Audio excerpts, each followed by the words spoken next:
Hi everybody, welcome to Private Midwives podcast with me, Sharon Gamon.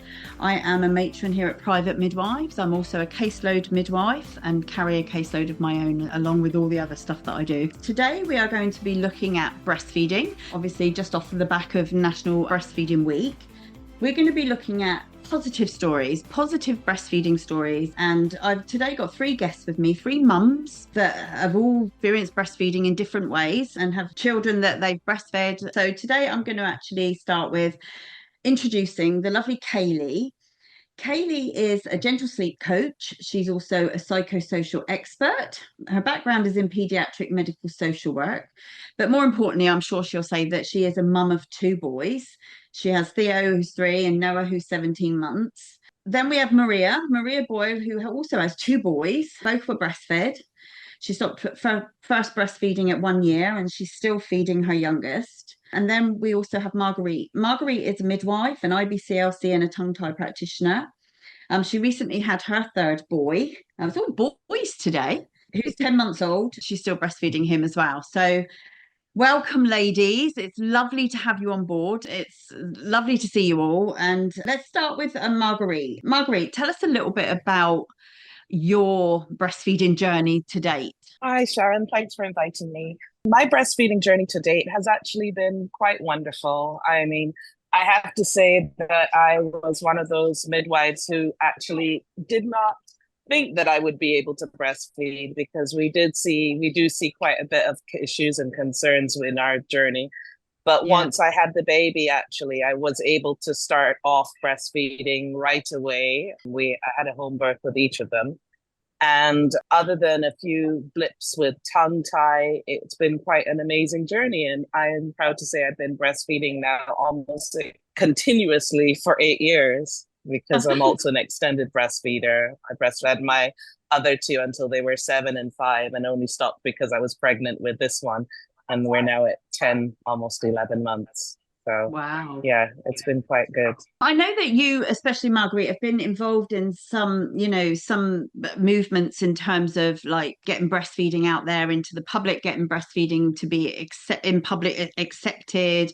I saw recently that you were part of Fleury's Transport for London Free to Feed campaign. It was fabulous to see you sat on the tube there next to Fleury. So we were like, oh, that's one of our own midwives here at Private Midwives. Tell us a little bit about that, because I know that you're quite active in some sort of breastfeeding campaigns out there. Tell us a little bit about those. Yeah, one of the things about breastfeeding is the convenience for me, the ability to breastfeed my baby when and wherever I wanted to.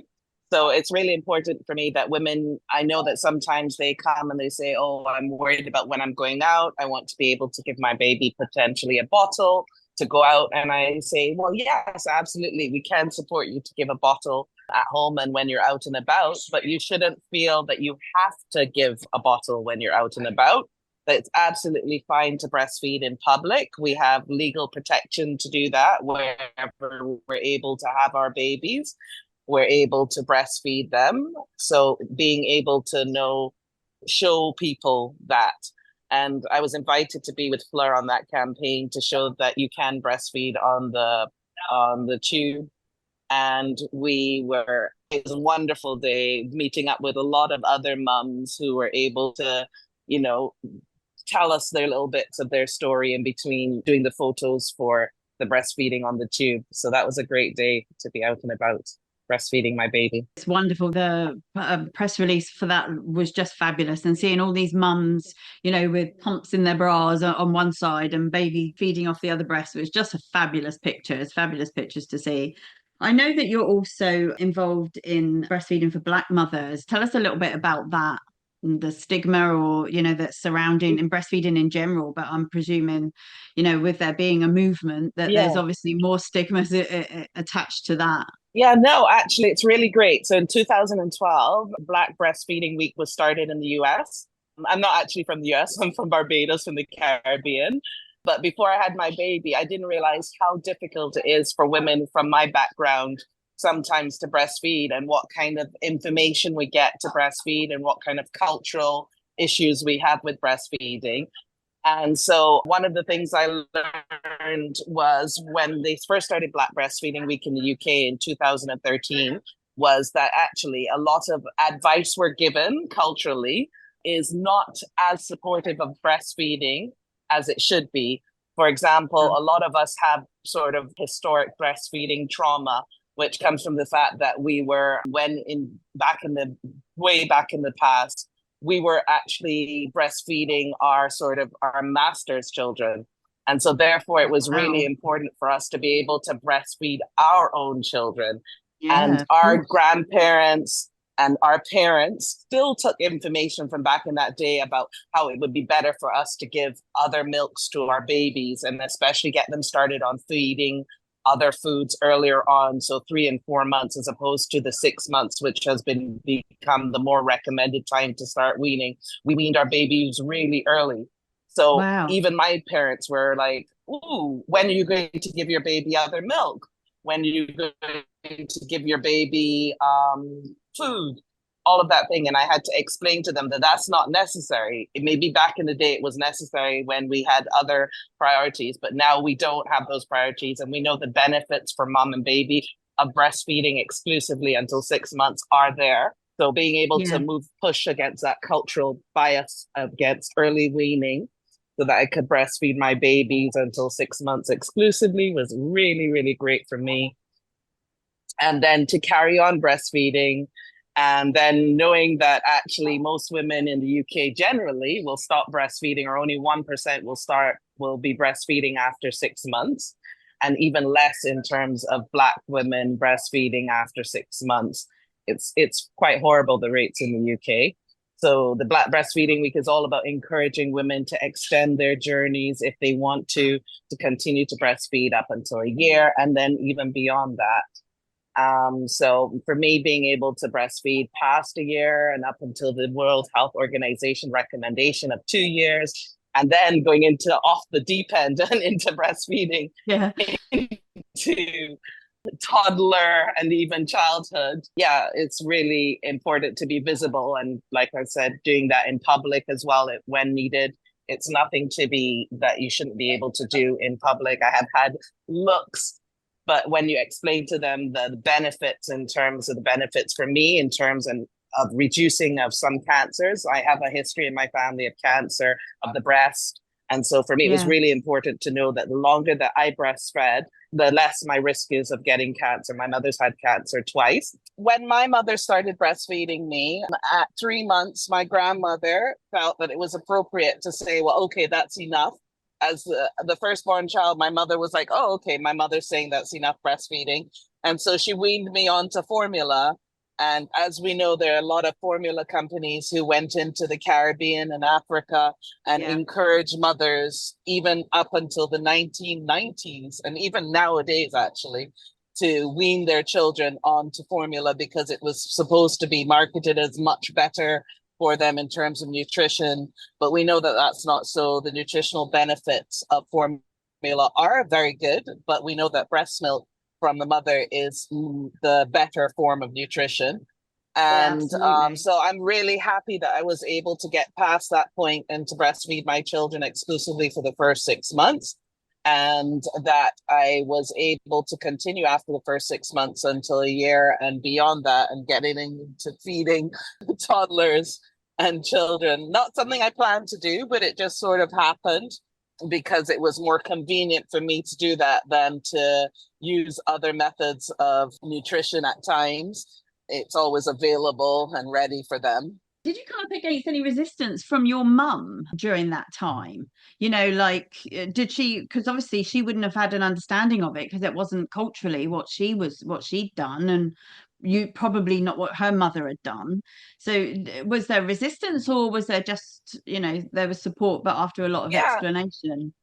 Yeah, it was more like there wasn't resistance exactly. There was just a lot of questioning about why I was doing what I was doing and what the benefits were for me and why I would need to do that. And then after I was able to explain to them the benefits and support, but actually culturally, it's so strong in their heads that actually the baby must have water when it's hot, and especially in hot places, even in cold places. When they would visit me in the UK, they would say, oh, why aren't you giving baby water? And I would explain to them again and again.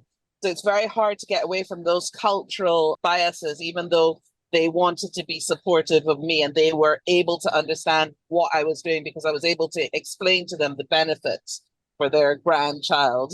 But they were very keen to understand why wasn't I doing these things, even though I explained over and over again.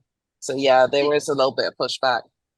Can I ask, do you think that, I mean, obviously you're one of our lovely midwives here at Private Midwives, and I wondered, your own breastfeeding experience, do you think that the support that you've given women over the years that you've been a midwife has changed, or, you've benefited from your own experience when it comes to being able to impart that experience to your clients?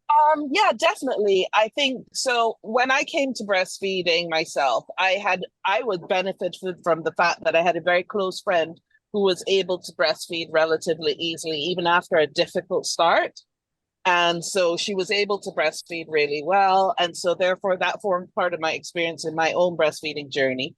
And then when my breastfeeding journey started off with quite a simple birth, no complications, and I was then able to breastfeed, I was able to take that on and say, well, it helps, but it doesn't mean that just because you have a complicated birth that you need to think that it's going to be complicated in breastfeeding.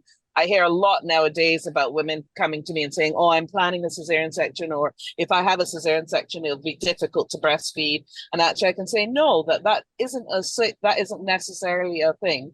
We have to No. see every journey is different, and being sure about being able to tell people. And as we've gone on, it's become more popular in terms of colostrum harvesting, not just for complications, but also for just normal feeding to collect colostrum in pregnancy. And also, even in that, saying, for example, for myself, I was never able to collect any colostrum in pregnancy. I tried all 3 times, and actually it didn't come easily to me. So that's No. my difficulty. But actually, even if you don't collect colostrum, you will still be able to breastfeed. But I do encourage women to collect colostrum because I think it's Yeah. also not only about the collection of the colostrum and having that available if they have problems immediately after the birth, but it's also about the fact that getting to know their own breasts, being able to see how the milk might come out or will come out. And therefore, that gives them confidence when the baby is born, knowing where the baby should be latching on to be able to get the milk to come out. So, yeah, even if you don't collect any, you still learn that experience of your own breast physiology. So Absolutely, that's great. absolutely. Thank you, Marguerite, for your input there. And the stuff, about the Black Breastfeeding Week, sorry, is so important that people that know that. So I'm really glad that we've been able to talk about it on this forum, and we can get it out there, and people can, if they want to go and find out more about it, do you know where they can go to get more information about it? Yeah, definitely. So Black Breastfeeding Week was brought to the UK by one-to-one doula, Ruth Dennison. She has a Fabulous. website. She brought it to the UK and she advertises about it. And you can also just Google Black Breastfeeding Week and you'll find so much information about the cultural basis for it and the health implications and why it's important that we do that.